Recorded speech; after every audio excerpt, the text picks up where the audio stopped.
నమస్కారం. తీర్థయాత్ర కార్యక్రమానికి స్వాగతం. సుక్షేత్రాలను సవివరంగా సమర్పించి దైవ సన్నిధానాల ఆధ్యాత్మిక సమాచారాన్ని మీకు అందిస్తున్న తీర్థయాత్ర బృందం నేడు మరో ప్రసిద్ధమైన విశిష్టమైన ఆలయ దర్శనాన్ని మీ ముందుకు తెస్తోంది. కన్నడిగుల నేలపై అపర వీర శైవులే కాదు, విష్ణు భక్తి పరంపర వీచికలు కూడా ఉన్నాయని పలు ధామాలు రుజువు చేస్తున్నాయి. కర్ణాటకకే కాదు, ప్రపంచం దృష్టిలోనే అతి సుందర పర్యాటక కేంద్రమైన మైసూరులో శ్రీ అవధూత దత్తపీఠం ప్రాంగణంలో వెలుగొందుతున్న శ్రీదత్త వెంకటేశ్వర దేవస్థానం అందుకు మేలైన ఉదాహరణ. నేటి తీర్థయాత్రలో ఆలయ విశేషాలను తెలుసుకుందాం.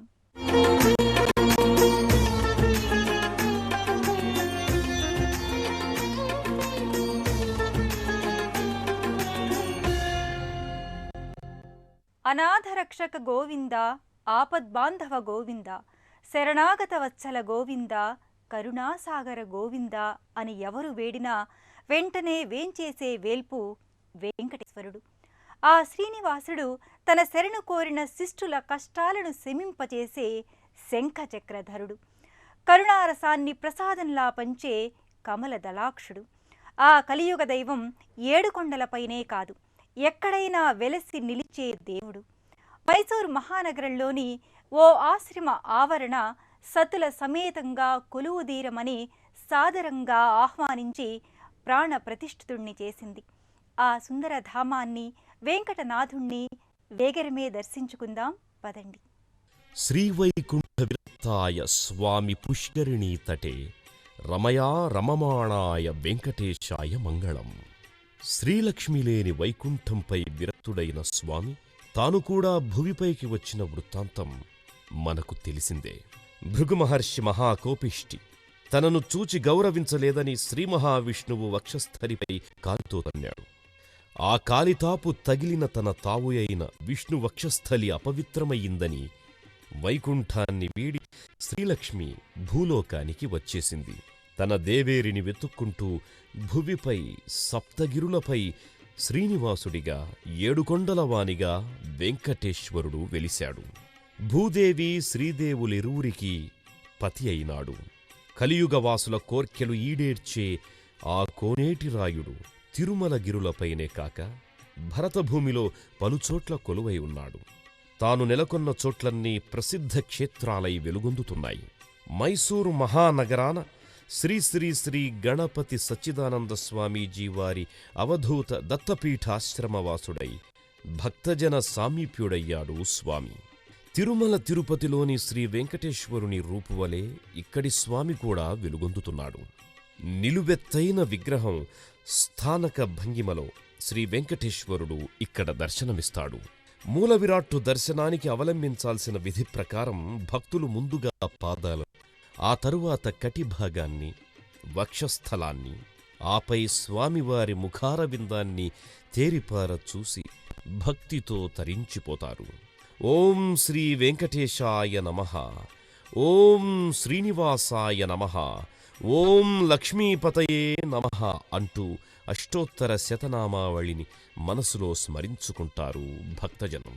పద్మదళయుక్త పీఠంపై భవ్యమై ఉన్న స్వామి చరణారవిందాలను, కటి వరదహస్తాలను, శ్రీనివాసుని వక్షస్థలి నిలయులైన శ్రీదేవి భూదేవిలను, తిరునామాలను, ఆ నామాల మాటు నుంచి విశ్వవీక్షణం చేస్తోన్న స్వామివారి కన్నులను, కర్ణాభరణాలతో తమిళ స్వర్ణకారుల శిల్పచాతుర్యంతో అలరారే సుందర కిరీటంతో ఏడుకొండలవాని దివ్య స్వరూపాన్ని చూసి తన్మయులవుతారు. సర్వాంగ సుందరుడు అంటే తిరువేంగళరాయుడేనని అనిపిస్తుంది. స్వామివారి భవ్య విగ్రహానికి దాపుననే ఉత్సవ బేరాలుంటాయి. ఆ చిరుమూర్తులు సైతం చూడముచ్చటగా అలంకృతమై ఉంటాయి. ఈ ప్రాంతవాసులు ఏ సీమలకేగినా తన దైవాన్ని మరువని ప్రవాస భారతీయులు తమ కుమారులకు ఉపనయన విధిని ఈ శ్రీనివాసుని సన్నిధిలోనే జరిపిస్తారు. నిత్యశోభనుడైన వెంకటేశ్వరునికి కళ్యాణం జరిపించి కృతార్థులవుతారు. పెండ్లి కుమారుడై కూర్చున్న శ్రీనివాసుని కళ్యాణ ఘడియపు సంతోషమంతా ముఖంలో ప్రతిబింబిస్తోందా అన్న రీతిలో దరహాసుడై టీవీని ప్రదర్శిస్తుంటాడు స్వామి. ఎదురుగా ఇరుదేవేరులు మా గళసీమల్లో మాంగల్యధారణ చేయవయ్యా పురుషోత్తమ అన్నట్లు సిగ్గులొలుకుతూ కనిపిస్తారు. అర్చక స్వాములు ఆ పరంధాముని ప్రతినిధులై కళ్యాణ విధులు నెరవేర్చుతారు. మంగళ నీరాజనాలు పడతారు. తీర్థప్రసాదాల వితరణతో కళ్యాణధాముని శుభాలను ఆశీస్సులుగా అందరికీ పంచుతారు. భక్తులు వినమ్రులై శఠగోపాశీర్వచనాలందుకొని సంతుష్టులవుతారు.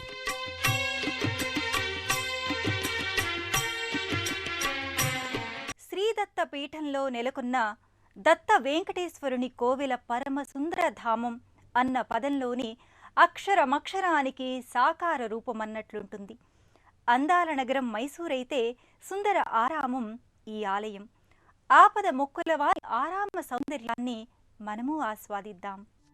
వైకుంఠవాసుడైన పరంధాముడు వైకుంఠ విరక్తుడై భూలోకవాసుడయ్యాడు. మైసూరులోని ఆ వెంకటాచల నిలయుని కోవెలకు వైకుంఠానికి తీసిపోని విధంగా తెల్లతెల్లని మేఘమాలికలు అలంకరించిన నీలాంబరం పందిరిలా అమరింది.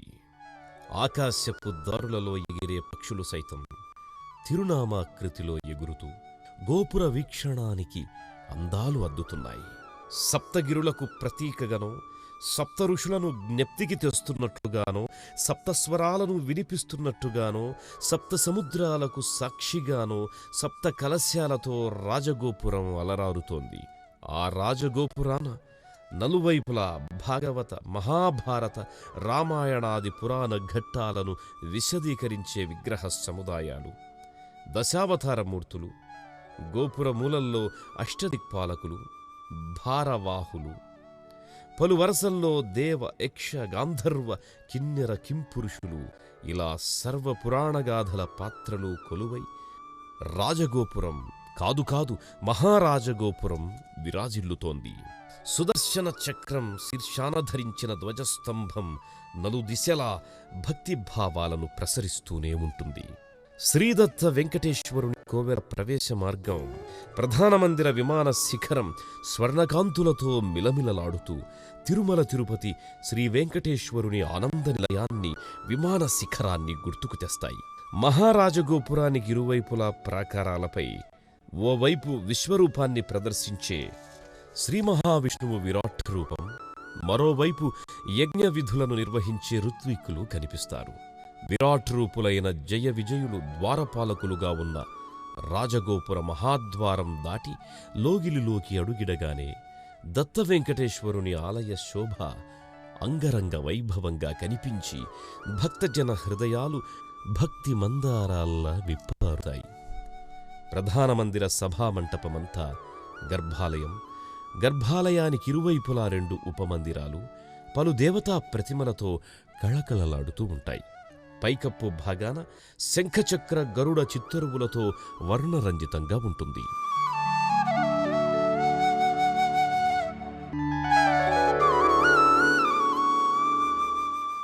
(1942) మే 26న భువిపై అవతరించిన గణపతి సచ్చిదానందుల వారు కొందరికి యోగిగా, మరికొందరికి సిద్ధుడుగా కనిపిస్తే అందరికీ నాదవైద్యునిగా గోచరమవుతారు.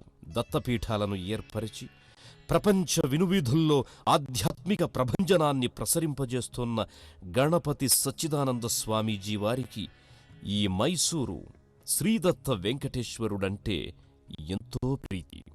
అందుకే స్వామీజీ వారి జన్మదిన వేడుకల్లో ఆ దేవస్థానం కళకళలాడుతూ ఉంటుంది.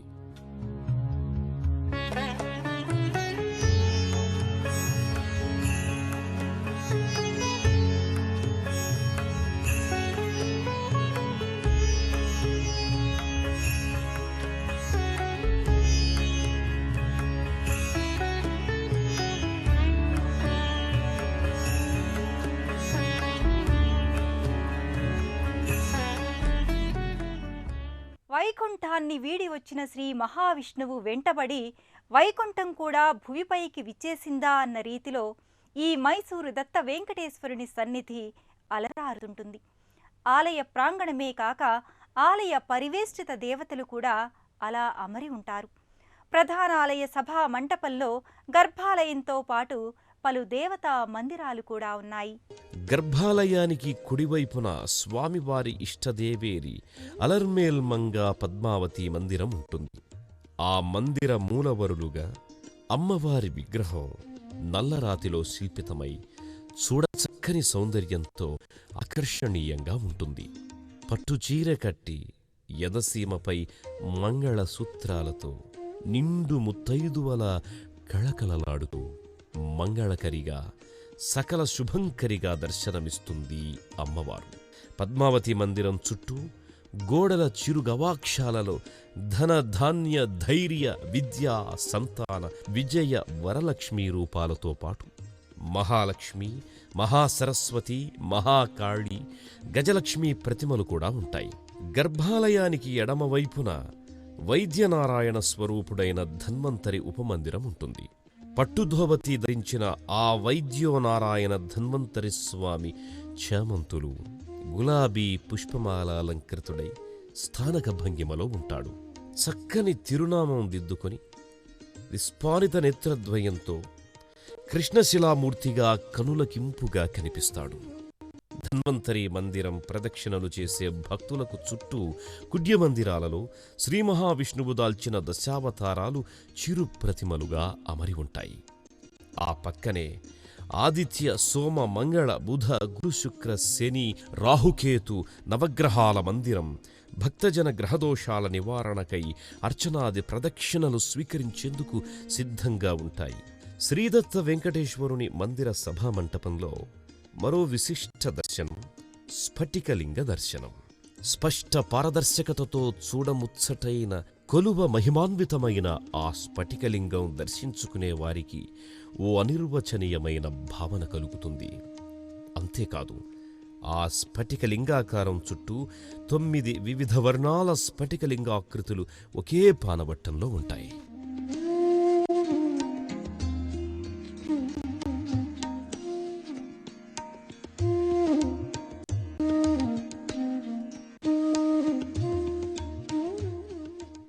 కలియుగ వైష్ణావతార వెంకటేశ్వరుని సన్నిధికి దాపుననే శైవ పరంపరకు చెందిన శ్రీ మరకత సుబ్రహ్మణ్య స్వామి మందిరం నిర్మితమై ఉండడం మరో విశేషం.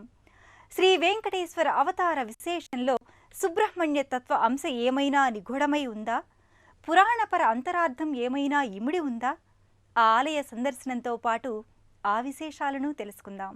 కలౌ కుమారరూపేణ షణ్ముఖౌ భగవాన్ హరిః దృశ్యతైకముఖేనైవ వెంకటాచల నాయకః. 6 ముఖాలు కలిగిన కుమారస్వామి కలియుగంలో ఏకముఖుడై భగవంతుడైన వెంకటాచల నాయకుడిగా దర్శనాన్ననుగ్రహిస్తూ ఉంటాడని మార్కండేయ పురాణం చెబుతోంది. అందుకే కుమారాఖ్య కలిగిన సుబ్రహ్మణ్యుడు విష్ణువాంశతో వెంకటాచలమునందు వెలసినట్లే ఈ దత్త వెంకటేశ్వరుని కోవెలలో సైతం వెలుగొందుతున్నాడు. చూడముచ్చటైన ఉపాలయంలో మూలవరుడిగా ఆ స్వామి తన నెమలి వాహన సహితంగా ఇరువైపులా కోడిపుంజులు మోస్తోన్న తోరణం కింద నయన మనోహరుడై కనిపిస్తాడు. తీర్చిదిద్దిన కనుబొమల కింద కరుణాడ సదృక్కులు ప్రసరించే నయనాలతో, మిలమిల మెరిసే కర్ణాభరణాలతో, నానావిధ భూషణాలతో నిత్రానందకరంగా ఉంటాడు. షణ్ముఖాలకు ప్రతీకగా 6 కోణాల యంత్ర కల్పనతో కూడిన ఓ మకర పతకం ధరించి ఉంటాడు. ఓం శరవణ భవ అనే సుబ్రహ్మణ్యుని షష్టాక్షర మంత్రం నిక్షిప్తమైన మరకత యంత్రం కుమారస్వామి గళసీమలో సువర్ణ ఖచిత పతకంలా అలంకృతమై ఉంటుంది. సాయం సంధ్యాకాల చీకట్లలో సైతం కోటి సూర్య ప్రభాసమాన ప్రకాశంలా శతాధిక దీపాలంకరణం మధ్య శరవణభవుడు విరాజమానమై ఉంటాడు. నాగులకు నాయకుడు కదా ఈ సుబ్రహ్మణ్యుడు. అందుకే ఈ కుమారస్వామి ఆలయం దాపుననే వందలాది నాగప్రతిమలు ప్రతిష్ఠితమై ఉంటాయి. త్రాహి త్రాహి మహాభోగీన్ సర్వోపద్రవదుఃఖత సంతతి దేహి మేం పుణ్యాం నిర్దిష్టాం దీర్ఘజీవితాం ప్రసన్న పాహిమాం భక్తాభ్యాం కృపాళో దీనవత్సల అని వేడుకుంటూ భక్తులు తమ తమ జాతకపర దోషాలను నివారించమని జంటనాగ ప్రతిమలు, రాహుకేతు ప్రతిమలు, శివలింగాన్ని అర్చిస్తోన్న జంటనాగుల ప్రతిమలను ప్రతిష్ఠించారు.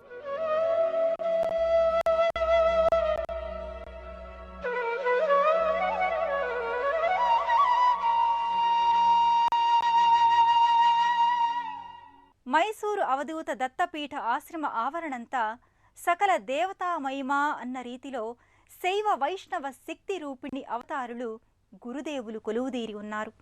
అదే రీతిలో మన సకల కార్యాలను సిద్ధింపచేసేందుకు రామభక్తాగ్రేసరుడైన హనుమాన్ విలక్షణ మందిరం కూడా ఉంది. పరమభక్తుడైనప్పటికీ భక్తజనుల దృష్టిలో భగవంతుడున్నంత స్థాయిలో పూజలందుకుంటోన్న దేవుడు ఆంజనేయుడు. ఆ ఆంజనేయసుతుడు ఇక్కడ కార్యసిద్ధి ఆంజనేయుడిగా కొలుపులందుకుంటున్నాడు. దత్త వెంకటేశ్వరుణ్ణి దర్శించుకునేందుకు ఆవరణలోకి ప్రవేశించగానే అల్లంత దూరం నుంచే ఈ హనుమంతుడు భారీ కాయుడై భారీ విగ్రహరూపుడై అగుపిస్తాడు.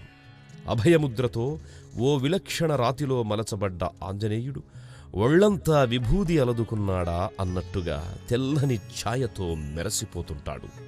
సాయం సమయాన పడమటి కొండల్లోకి విశ్రమించే సూర్యుడి గోధూళి వర్ణ కిరణాలు ఆంజనేయుడికి ఆయన వాహనమైన ఒంటెకు కొత్త సొబగులు అద్దుతుంటాయి. కార్యసిద్ధి ఆంజనేయుని ఉపాలయం ప్రాకారాలపై ఈ విరాట్ హనుమాన్ విగ్రహానికి అటూ ఇటూ పలు అవతారాలలో విలసిల్లే వాయుపుత్రుని విగ్రహాలుంటాయి. పంచముఖ హనుమాన్, సువర్చలా సమేత హనుమాన్, దశద్వయ హస్తాల ఆంజనేయుని ప్రతిమలు మనకు కనిపిస్తాయి. ఆ మందిర ప్రదక్షిణ మార్గంలో భక్తులు తమ కోర్కెలు తీర్చమని విన్నవించుకుంటూ ముడుపులు కట్టిన ఎండు కొబ్బరికాయలు పూర్ణ ఫలార్చనగా ఓ ప్రత్యేక క్రతువు ఇక్కడ ప్రత్యేకం. ఆ ముడుపుల పూర్ణ ఫలాలు వరుసగా కట్టబడి ఉంటాయి.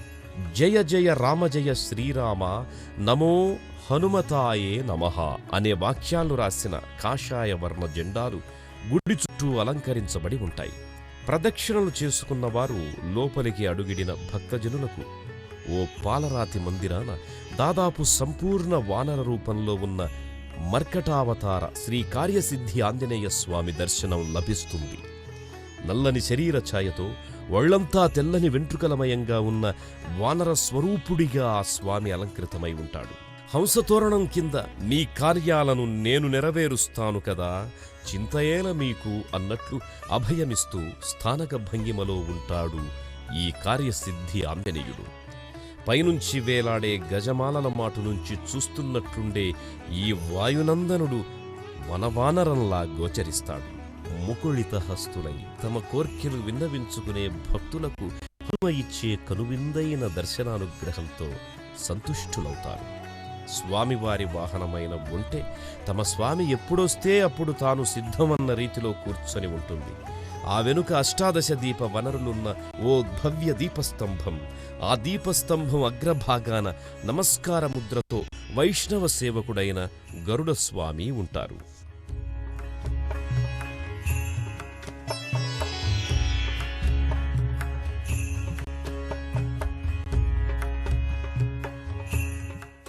దేశంలోని ఏ ప్రాంతం నుంచైనా రోడ్డు, రైలు, విమాన మార్గాన రాజధాని బెంగళూరుకి, కన్నడ నేలపైనున్న స్వర్గధామం మైసూర్కి నేరుగా చేరుకోవచ్చు. బెంగళూరు చేరిన వారు అక్కడి నుంచి రామనగరం, మద్దూరు, మాండ్య, శ్రీరంగపట్నంల మీదుగా మైసూరుకి రైలు, రోడ్డు మార్గాన చేరి స్థానిక వాహన సదుపాయాలతో దత్తావధూత పీఠానికి చేరుకుంటారు.